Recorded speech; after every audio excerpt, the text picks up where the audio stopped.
আজকাল ইউটিউবে দেখছি সবাই কিন্তু পান্তার ভিডিও বানাচ্ছে। আমিও তাই কেন চুপ করে থাকি, ব্যাস আমিও আজকে বানিয়ে ফেললাম পান্তার ভিডিও। আজকে ভিডিও শুরু করার আগে প্রথমেই করে নিই কয়েকটা সাউট আউট। এমডি মাহিদ বলছে, কেমন আছো আপু? আমি ভালো আছি, তুমি কেমন আছো? জাকারিয়া বলছে, ম্যাম আমার নামটা নিও, আমি জাকারিয়া। হ্যালো জাকারিয়া, কেমন আছো তোমরা? এরপরে রমা বলছে, আমার নামটা নাও দিদি, আমি রমা। হাই রমা, তুমি কেমন আছো? এরপরে কথা বলতে বলতে কিন্তু আমার আলু ভাজা হয়ে গেছে। এখানে এবার আমি আলু মাখিয়ে নিচ্ছি। আলুর জন্য আমি এখানে আগে থেকে শুকনো লঙ্কা ভেজে রেখেছিলাম। শুকনো লঙ্কা, পেঁয়াজ ভাজা এবং সামান্য পরিমাণে সর্ষের তেল দিয়ে আমি কিন্তু ভালো করে আলুটা এখানে মাখা করে নিয়েছি। এরপরে আমি একটা ডিম সিদ্ধ করেছিলাম, ডিমের উপর সামান্য পরিমাণ লবণ ও পেঁয়াজ ভাজা দিয়ে ডিমটা কিন্তু এখানে আমি মাখা করছিলাম। তার সাথে আমি দিয়ে দিয়েছি কয়েকটা কাঁচা লঙ্কার টুকরো।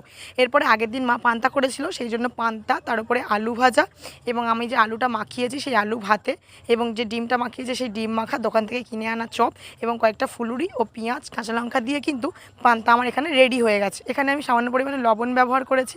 পান্তা তো আর লবণ ছাড়া খাওয়া যায় না। কেমন